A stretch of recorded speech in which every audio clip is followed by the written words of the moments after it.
Hey, what's up, y'all? Y'all know my slogan. I don't know it all,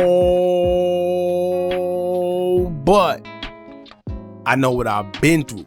Now, before we get into this video, make sure you check us out on Patreon at www.patreon.com/Hookah Anonymous _. You guys been telling us to create one for the longest, so we recently created a community where we will upload videos that we can't share on YouTube due to their guidelines. We'll also be dropping the latest to there first, behind the scenes information that you wouldn't find anywhere else on our socials. So make sure you become a member, and after you do that, head over to our official Instagram page at Hookah Anonymous _ and follow us there.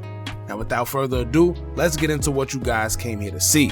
Now, as they always say, sometimes it only takes one sacrificial lamb to go out there and put their life, pride, ego, and other things on the line in order for everyone to start following suit. May I remind y'all that King Von passed away in 2020. It's now 2025, and it seemed like we can't stop getting information that we didn't know before pertaining to Von's unaliving and how he really was perceived amongst the people he thought that he could trust. Now, aside from everyone else feeling like it was all suspicious activity surrounding his passing, OTF Vonnie's father had recently blew the lid off of Von's situation, as he would begin telling people that he knows for sure Von was backdoored, and even went as far as saying that he was there when his son OTF Vonnie paid Little Tim a large lump sum of money. He says that at the time he didn't know what it was for, but his son told him to ride with him, gave him a weapon, and basically he was brought on the mission to protect his son if anything was to go left. He says he didn't put the pieces to the puzzle together until he realized after King Von's unaliving that months prior to King Von losing his life, they went to go drop off a big bag of money to Little Tim somewhere in the sticks of Atlanta. Now what a coincidence that a few months later, the same person they dropped the money off to would be the same one responsible for taking Von's life. That's when he put two and two together and came to the conclusion that they paid for the hit on King Von. Now, allegedly, another King Von affiliate, Mona Lisa, would back these claims up as well after the father would face backlash from social media with people stating that he's lying, money hungry, and just trying to get attention.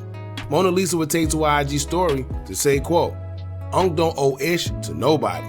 He said what he said. N-words foul, and the people that don't know, there y'all go.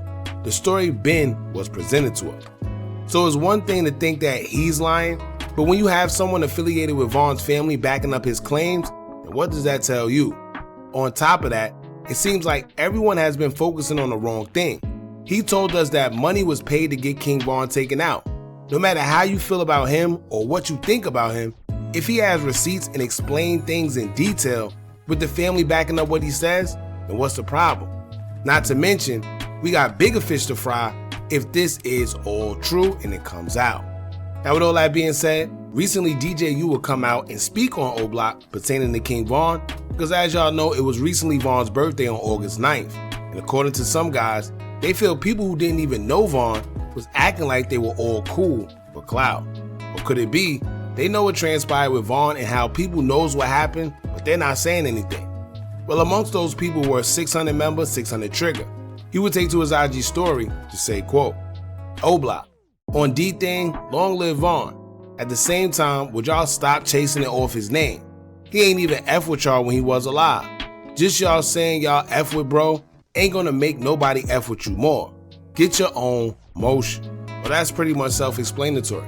Trigger felt people were using Von for cool points and keeping his name in their mouth when they know for sure when he was alive, he wasn't really messing with them in the first place. So, 600 Trigger felt he needed to let it be known. I don't know what made DJ U get in the middle, but he will have his own statements in regard to OBlock and King Von. He will respond to a post on International Drill Music as he would say, quote, "On guard, and half them N-words was stealing from him just like they was stealing from Sosa. I'ma be quiet though, I ain't gonna say nothing else." Now DJ U's arch nemesis 16 Shine Visuals will respond to the post in the comments as he would say, quote, "Laughing my butt off. People be getting effed up, not minding their business."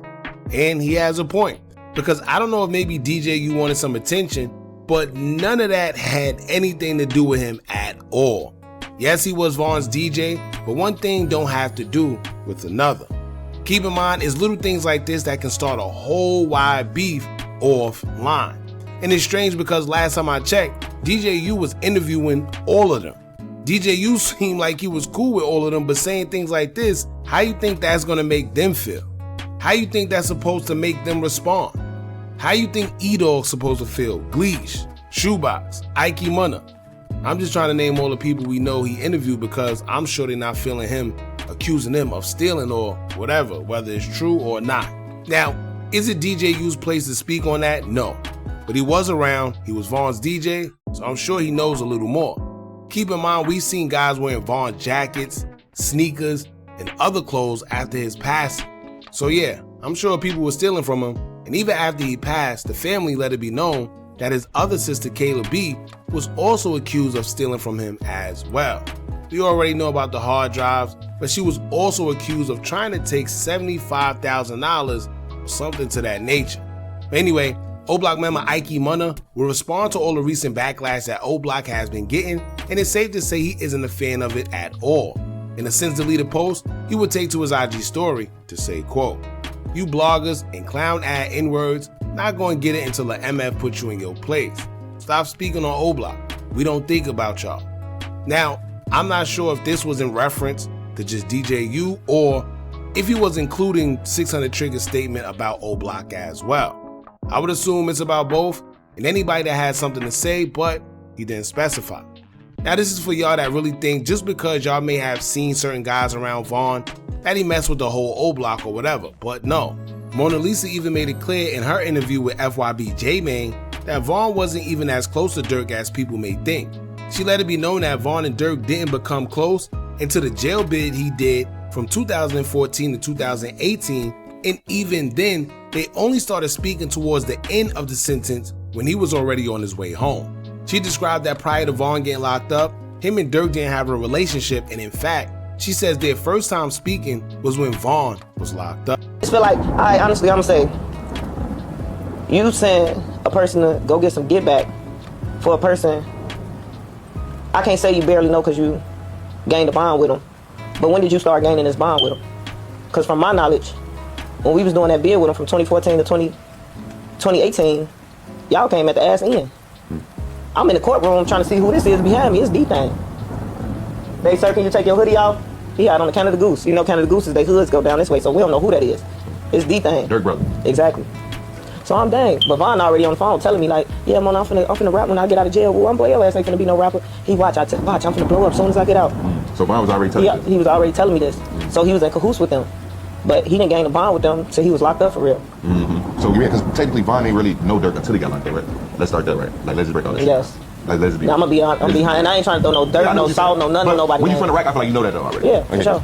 But put it like this, that ain't like people don't understand it through like that through the woo. That's why I looked at so, like, then like that was. So as a fact, like yeah, he what? reached for him. Yeah, you ain't even OBlock back up. And I ain't even saying for them go send y'all self off, but y'all didn't even let folks them go do what they had to do. Y'all took. I don't know who did what. So I don't know. So I can't speak on it. So there y'all have it. I also find it funny how all of this is now coming out. Like I said before, as y'all know, done in the dark shall always come to light. So y'all jump in the comments, let me know what y'all think about this. Don't forget to like, comment, share, and subscribe. Hit that bell so you're notified every time we drop new content. And remember, as long as you keep on watching, I'ma keep on dropping. I'm out.